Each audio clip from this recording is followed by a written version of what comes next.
Las conversaciones nucleares se reanudan mientras el tiempo para el alto al fuego se agota. Esto es I24 News en inglés. Soy Nicole Sedig, transmitiendo en vivo desde Tel Aviv. El presidente de Estados Unidos, Donald Trump, dice que un equipo negociador estadounidense regresará a Pakistán para el lunes por la noche, apresurándose para asegurar un acuerdo antes de que el alto al fuego de 2 semanas con Irán termine el miércoles. Pero la crisis está lejos de terminar. Después de que el ministro de Relaciones Exteriores de Irán dijera que el estrecho de Hormuz se abriría y la Guardia Revolucionaria Islámica dijera que no, varios barcos reportaron haber sido atacados mientras intentaban acercarse al estrecho el sábado. Trump lo está calificando como una violación total del alto al fuego. Y un bloqueo naval estadounidense permanece en vigor hasta que Irán acepte un acuerdo completo. Eso es lo que el vicepresidente J.D. Vance, el enviado especial Steve Witkoff y Jared Kushner van de regreso a Islamabad para intentar conseguirlo. Incluso cuando Trump renueva su amenaza de destruir cada planta de energía y puente en Irán, el acuerdo no se ha roto. Hay muchos acontecimientos que discutir esta noche y me acompaña en el estudio para hablar de todos ellos.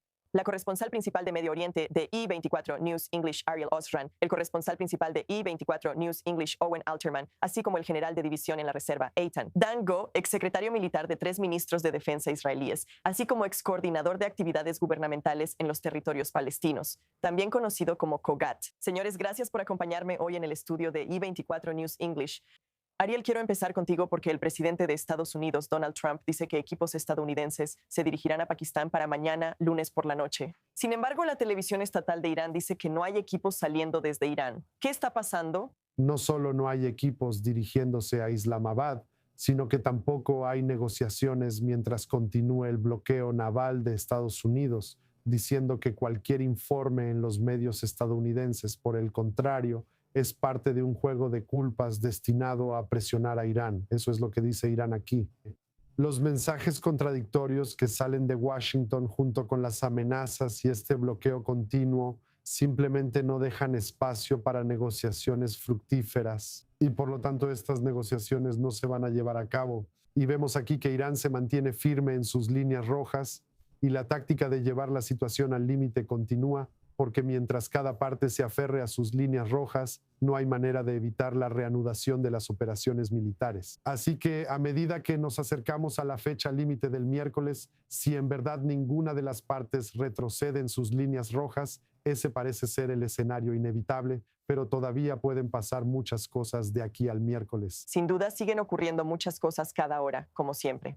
Eitan, escuchamos al primer ministro Benjamín Netanyahu esta noche. La lucha contra Irán aún no ha terminado. Y por lo que acabamos de escuchar de Ariel, parece que nos estamos acercando muy rápido a la fecha límite de este miércoles. ¿Qué significaría esto para Israel? ¿Hay un resultado positivo aquí si Israel logra continuar atacando a Irán? Primero que nada, no estoy tan seguro de que nos reunamos el miércoles por la noche atacando o incluso que no encontremos el acuerdo, supongo, estimo, llamémoslo así, pero por otro lado no creo que vayamos a tener ningún tipo de escalada que cambie la situación. Netanyahu está hablando de acuerdo con, digamos, la política que señala Trump, pero esas señales cambian cada pocos minutos, a veces cambian, parece una táctica. Te digo lo que estimo en este tipo de circunstancias. Creo que Netanyahu debería estar mucho más, digamos, pensando en cuál es el futuro en Líbano que en Irán. En Irán, él tiene que cumplir con la política principal de su socio, Estados Unidos, considerando que Estados Unidos ya está permitido alrededor de Irán, pero en mi opinión, la decisión más importante de Trump ahora es no reanudar la guerra y darle, digamos, una oportunidad a la negociación. Veremos, creo que el calendario se moverá 1 o 2 semanas. Mira, la delegación de Estados Unidos tiene que ir a Pakistán por las horas del vuelo y deberían salir desde Irán.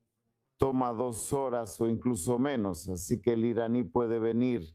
Creo que ahora estamos ante un juego de tácticas entre ambas partes. Eso no significa que vayan a cerrar o a ponerse de acuerdo sobre un acuerdo final, pero creo que ambas partes entienden que lo mejor para cada una de ellas es poner fin a este tipo de guerra. Eso puede cambiar, pero Netanyahu está siguiendo estas actividades bajo la política de Trump.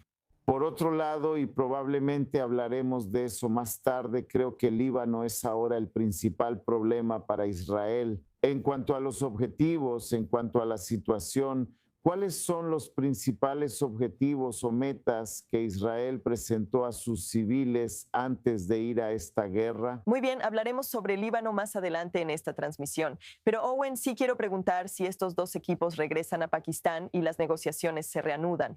Recuérdales a nuestros televidentes los puntos conflictivos aquí, porque hay tres muy importantes. Primero tenemos el estrecho de Hormuz, del que estamos hablando, y luego está el tema de suspender el programa nuclear y el tema del uranio altamente enriquecido que actualmente está en Irán. ¿Se pueden resolver estos problemas en una reunión más? No, no en una reunión más, Nicole. Creo que la lógica aquí es muy clara. La lógica aquí apoyaría extender el alto al fuego, lo que significa que ninguna de las partes siente una presión inmediata. Cada una piensa que el tiempo juega a su favor. Irán piensa que Estados Unidos cederá primero, que pueden golpear a la economía global o que siguen golpeándola cerrando Hormuz. Cerraremos las opciones de Donald Trump antes de que se cierren las opciones de Irán. Y vimos que el presidente publicó en su red Truth Social más temprano hoy. Él cree lo contrario, piensa que la economía de Irán está siendo presionada, el bloqueo está funcionando. Irán está perdiendo $500 millones al día. Entonces, ¿por qué no simplemente esperar a que Irán se rinda? Entonces, si cada lado piensa que el otro va a ceder, si cada lado piensa que el tiempo juega a su favor, entonces la lógica apoyaría extender el alto al fuego. Entre la lógica y las decisiones de las dos partes, especialmente dos partes que no son aversas al riesgo, ciertamente es el caso iraní. Y también en el caso de Donald Trump, a lo largo de esta guerra, dos partes que no son aversas al riesgo. Entonces, la lógica podría realmente ceder ante la inclinación a asumir riesgos. Pero creo que ahí es donde parece que va la situación en cuanto a los tres temas en la agenda. Podemos agregar un cuarto, que es el alivio de las sanciones económicas para Irán. ¿Cuál sería el alcance del alivio de sanciones para Irán? Este fue un tema importante en las negociaciones de 2015. Es lógico pensar que también sería un tema importante en estas negociaciones. ¿Estarían dispuestos los Estados Unidos a relajar las sanciones contra Irán en todos los ámbitos y, de hecho, liberar el dinero iraní congelado? ¿O habría algunos límites en eso o se eliminarían gradualmente? Otro tema del que habría que hablar. Sin duda, hay muchos temas si estas conversaciones continúan. También quiero sumar otra voz a esta conversación. Ahora nos acompaña Hassem Al-Gabra, ex asesor principal del Departamento de Estado de Estados Unidos. Nos acompaña desde Dubái.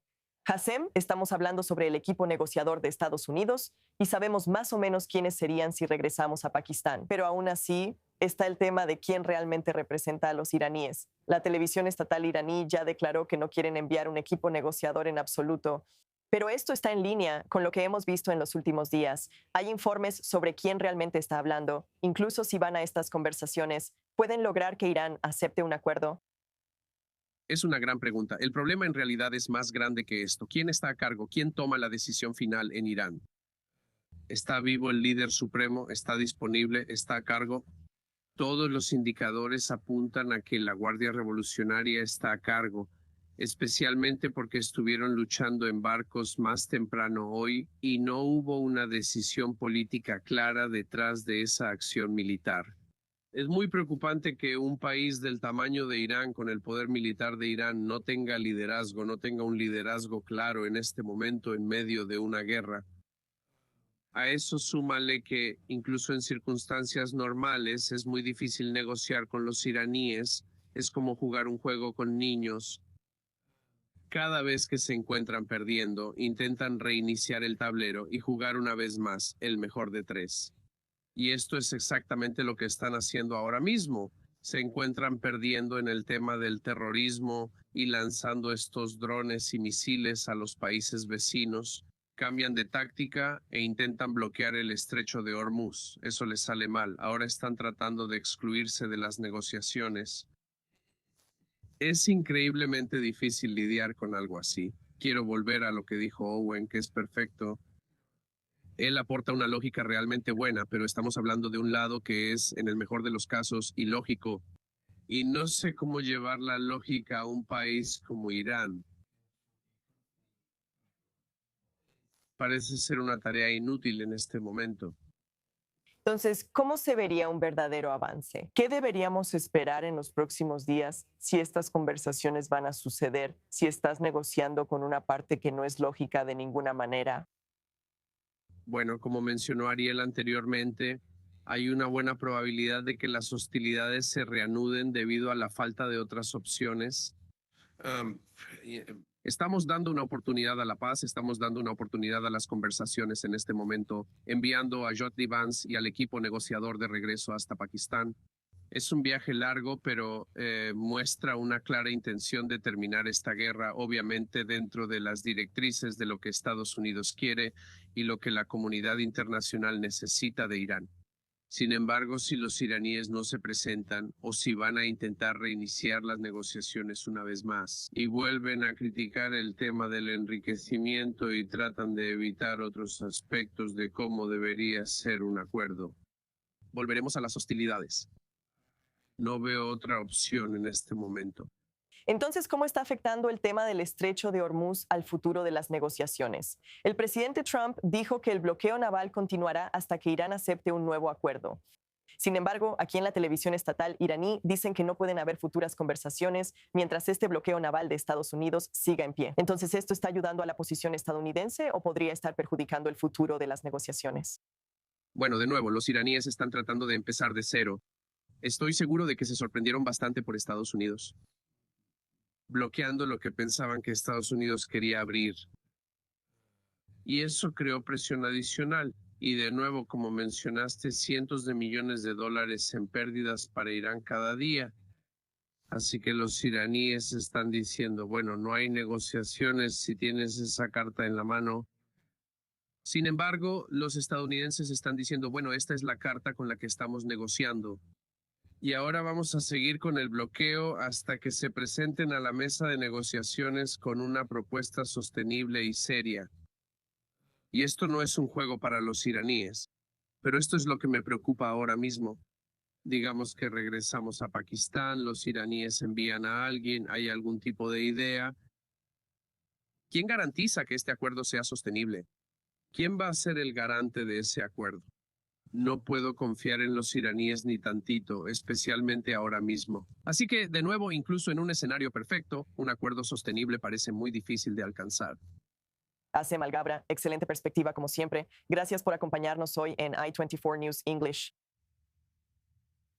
Bueno, si estas conversaciones fracasan, eso significa que la opción militar vuelve a estar sobre la mesa. Para darnos más información sobre lo que podría suceder a continuación, ahora nos acompaña el coronel retirado Rich Outson, investigador principal en el Atlantic Council, así como consultor geopolítico en Dragoman LLC. Rich, estaban hablando sobre el potencial de estas conversaciones, pero supongamos que no salen como se planeó. ¿Qué opciones militares vuelve a tener Washington de manera realista? El presidente de Estados Unidos está amenazando una vez más con atacar plantas de energía y puentes si estas conversaciones fracasan. Pero ¿cómo sería esa operación para seguir presionando a Irán a que regrese a la mesa de negociaciones? Bueno, es un gusto estar contigo. Honestamente, no creo que él lo haga. No creo que el presidente Trump o el ejército de Estados Unidos lleven a cabo bombardeos extensos de infraestructura civil, ya sean plantas de energía o infraestructura de transporte, por la simple razón de que eso en realidad reduce los incentivos de Irán para buscar la paz en el futuro. Si algo es Trump, es un negociador, ¿verdad? Si regresamos a su libro de 1987, El arte de la negociación, todo se trata de tener ventaja. ¿Qué es lo que le da la máxima ventaja? Bueno, hay cierta ventaja que proviene de la amenaza contra la infraestructura civil, pero ese es uno de los tipos de amenaza que, cuando realmente la cumples, en realidad socava la estructura de incentivos del otro lado. Creo que él tiene otras opciones, y como militar creo que es hacia donde va a ir. Creo que expandir las operaciones navales en el estrecho de Hormuz, incluso hasta posibles desembarcos en el lado iraní, ¿verdad? Así que, para hacer cumplir el bloqueo, después de todo, es su herramienta favorita porque está afectando la capacidad de Irán para exportar y recibir importaciones. Y creo que él piensa que las economías occidentales, aunque es doloroso y políticamente impopular tener precios del petróleo en aumento, obviamente pueden soportarlo. Estados Unidos está aumentando su producción de energía. Y cuando el petróleo supera los $80 por galón, $80 por barril, que es el precio actual, entonces el fracking en Estados Unidos y otros tipos de métodos de producción vuelven a entrar en juego. Así que estas dos cosas, tanto hacer cumplir el bloqueo de manera más eficiente y efectiva que Trump puede hacer, como también proporcionar una verdadera ruta alternativa para que los barcos cataríes, kuwaitíes y otros puedan pasar bajo protección. Así que un poco más en cuanto a activos navales para asegurarse. Por cierto, no hemos visto mucho. Un par de barcos fueron atacados. Y por supuesto, para un barco civil desarmado es algo grave que te disparen. Lo que no hemos visto es la capacidad iraní de realmente hundir barcos, ¿verdad? Así que no tienen mucha fuerza en lo que llaman un bloqueo de Hormuz, pero el bloqueo estadounidense de los puertos iraníes no solo tiene más fuerza, sino que tiene suficiente capacidad extra para que también podamos establecer una ruta marítima protegida. Creo que este es el tipo de influencia que Trump realmente busca, que es demostrar que las amenazas iraníes en realidad están vacías porque carecen de capacidad de escalada, aunque fanfarroneen. Y nosotros todavía conservamos la capacidad de escalar, y no creo que tenga que ser contra objetivos civiles. Eso pondría presión sobre Trump por parte de su propio partido, del Papa y desde varios otros frentes. Y también significaría que cualquier gobierno iraní que haga la paz con Trump tendrá que lidiar con la gente que ya no tiene energía ni transporte. Así que creo que él evitará eso casi a cualquier costo. Entonces, desde un punto de vista militar operativo, ¿qué deberíamos estar observando más de cerca en este momento para indicar exactamente cómo podrían moverse las cosas, incluso en los próximos días? ¿Deberíamos estar observando un mayor despliegue de fuerzas navales en el estrecho de Hormuz? ¿Deberíamos estar atentos en otro lugar? ¿Dónde deberíamos fijarnos? Así que yo siempre observo los sitios de proyección de poder de segundo y tercer nivel, ¿verdad? Así que, por ejemplo, en Estados Unidos observo nuestras bases en Europa y demás. Si ves un flujo continuo de municiones, de reabastecimiento de misiles, tal vez nuevos buques navales, zarpando desde Norfolk y lugares así, o transfiriendo desde el Pacífico, eso es un indicador de que realmente anticipamos otra ronda de escalada y un aumento de la presión que se avecina.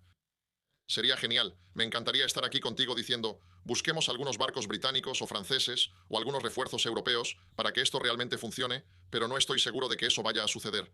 Así que tendremos que observar las fuerzas navales de Estados Unidos a nivel global y las fuerzas aéreas a nivel global y ver si se están preparando para otra ronda si llega y pasa la fecha límite del miércoles para más ataques, potencialmente desembarcos y más actividad naval en el estrecho. Muy bien, sin duda es algo a lo que hay que estar atentos. Coronel retirado Rich Allen, es un placer tenerte con nosotros en I24 News English. Gracias.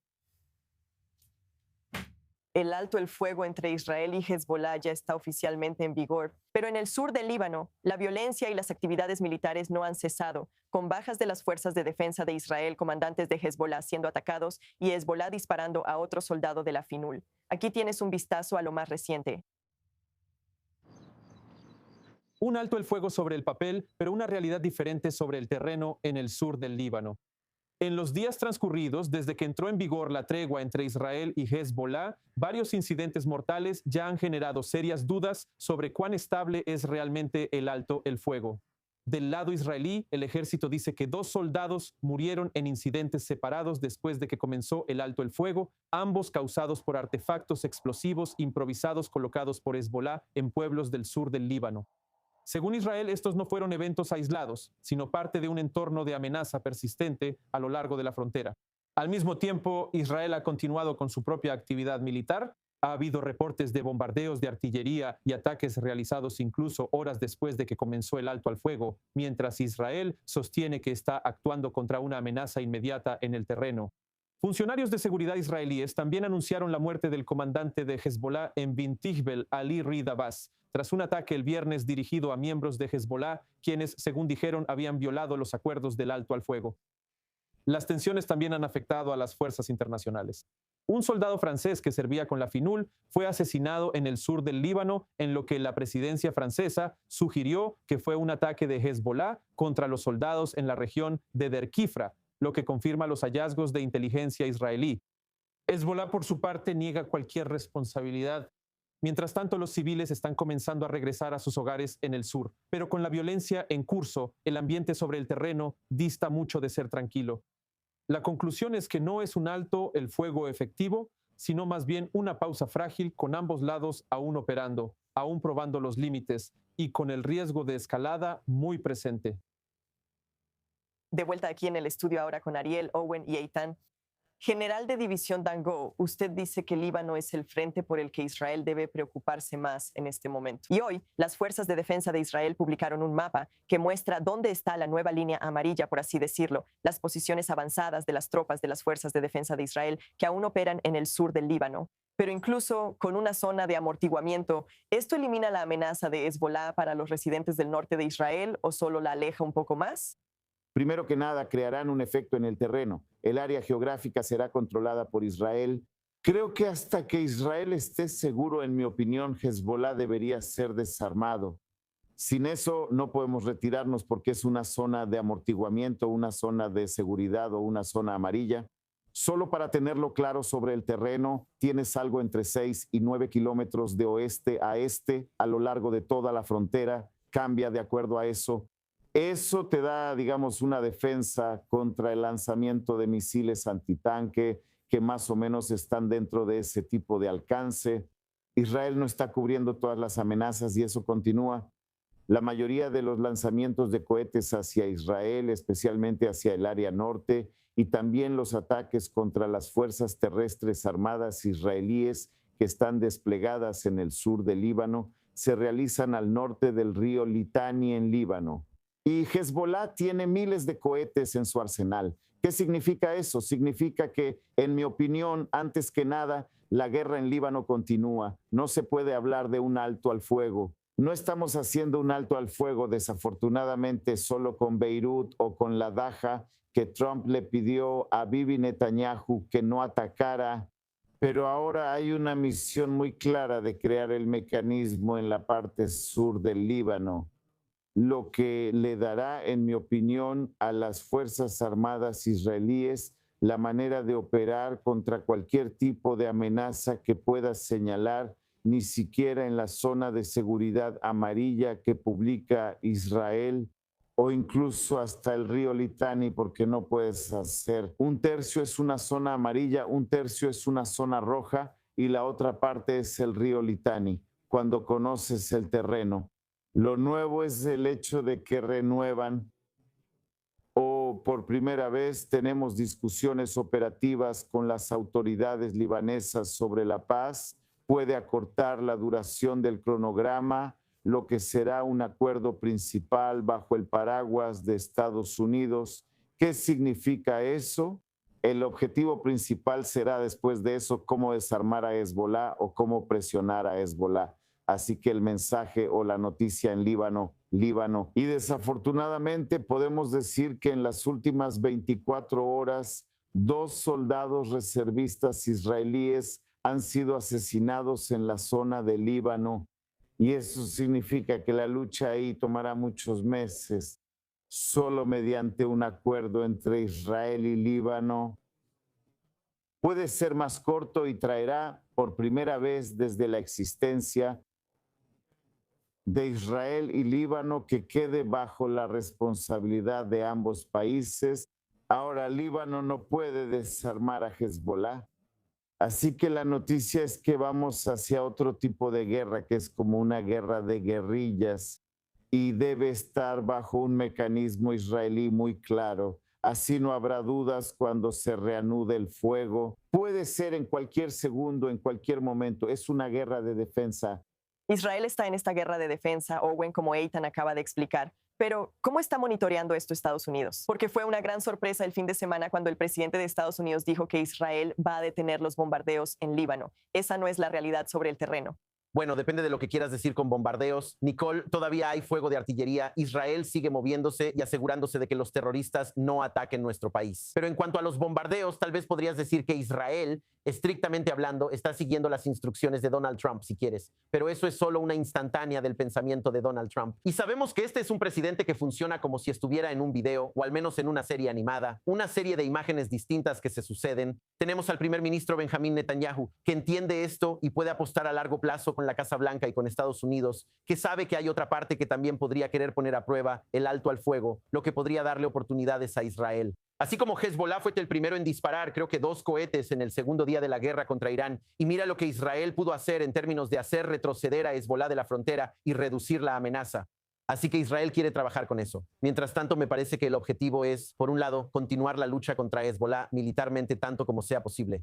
Y por otro lado, seguir avanzando diplomáticamente con Líbano. Y como uno de esos gráficos de economía que he intentado hacer con las manos, ¿verdad? Donde tienes este eje y este eje, tienes esa curva aquí. Siempre quieres estar en el punto óptimo aquí.